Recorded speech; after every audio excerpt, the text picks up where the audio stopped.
Hey everyone, Michael Jeffries here. And today I thought we'd take a look at another classic, another luminary in the non-duality field. My last video was on Nisargadatta Maharaj, I Am That. And it's only right that we follow it up with talks with Ramana Maharshi. They appeared in two different eras. Ramana, born in 1879, died in 1950. Nisargadatta was a little later, 1897 to 1981. And it can be helpful to keep in mind that they had two different styles, you could say. Nisargadatta was pure white fire pointing directly with every word. And Ramana let the silence speak for itself.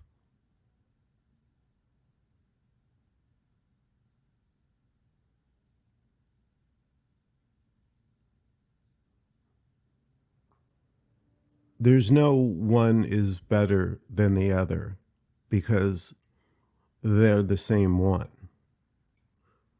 So whether you like a lot of words, very few, or none,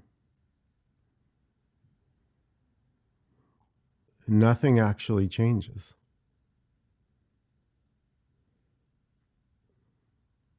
It's the entity that's looking for change.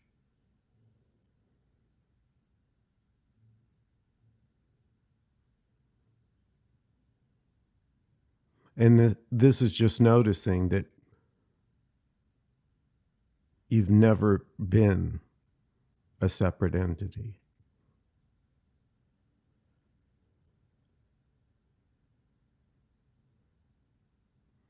And that doesn't discount that it can certainly feel as if one is set apart. But in this noticing of this ever-present silence, where all thoughts crumble,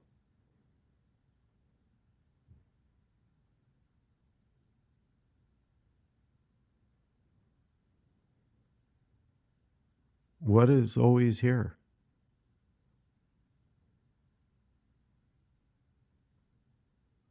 So let's take a look. Talks with Ramana Maharshi on realizing abiding peace and happiness. And I just want to say one more thing. He also would use self with a capital S as your true nature. That all is the self, the one self. And it doesn't matter if that doesn't resonate for you. That's certainly fine, because you can also say there's no self. So it literally doesn't matter. Do what works for you. Go with your intuition.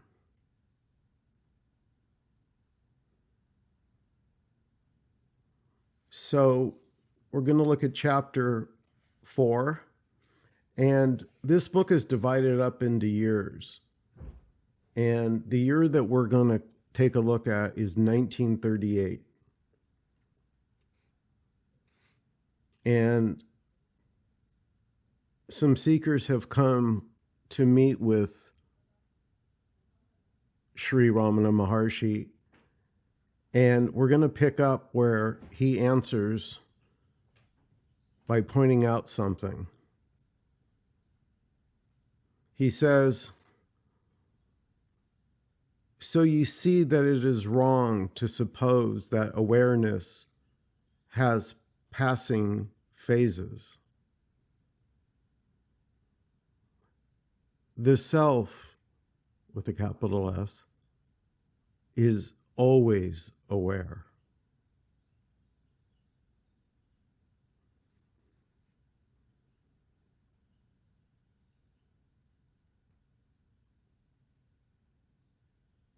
Always aware. Good or bad, rain or shine, liking or not liking. You know all those things because you're aware.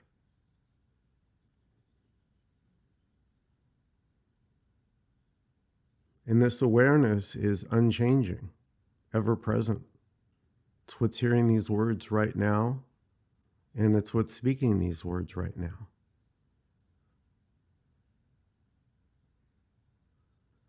Ramana goes on to say, when the self identifies itself as the seer, it sees objects. Let me read that again. When the self identifies itself as the seer, it sees objects.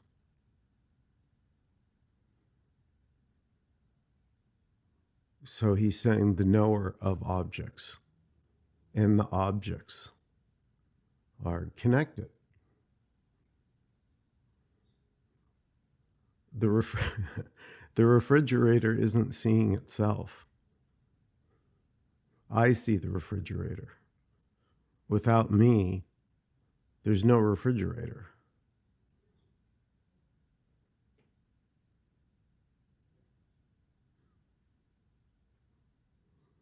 Ramana says, the creation of the subject and the object is the creation of the world. Subjects and objects are creations in pure consciousness.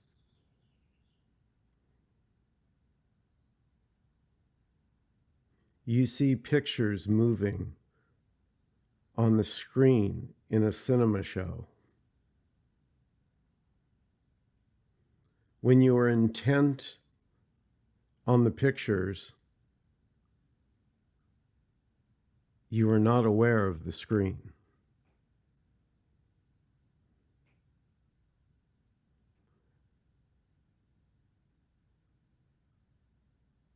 He's saying that when we're lost in thought, the awareness, or whatever label you'd like to call it,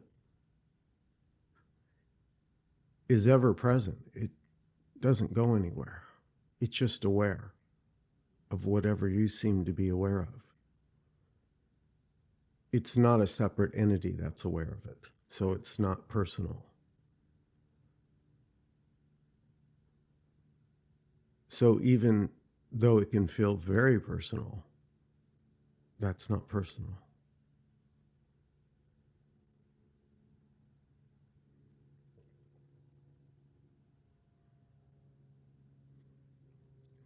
Ramana goes on,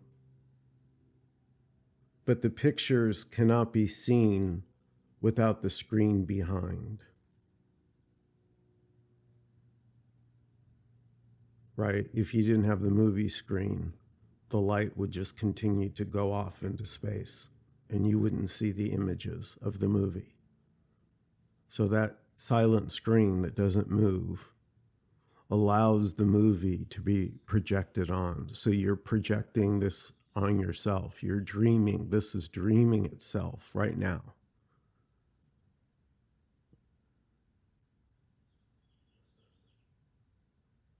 One, you, everything.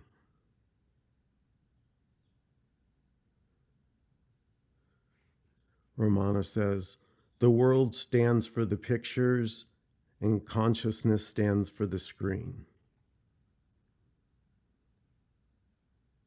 The consciousness is pure. It is the same as the self, which is eternal and unchanging.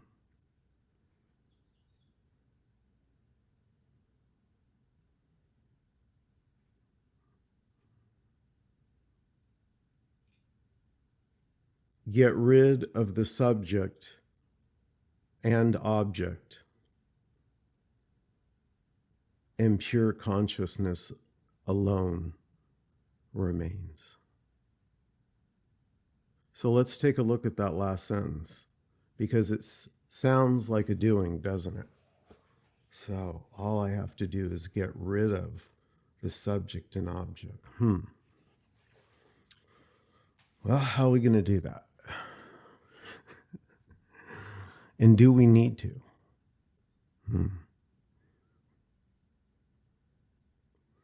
Right? Do we need to? If there already isn't a subject and object already, then what's wrong with a story about a subject and object? So maybe we don't have to do anything. We just have to notice something that maybe before we just didn't notice. So innocent. The thoughts are so compelling.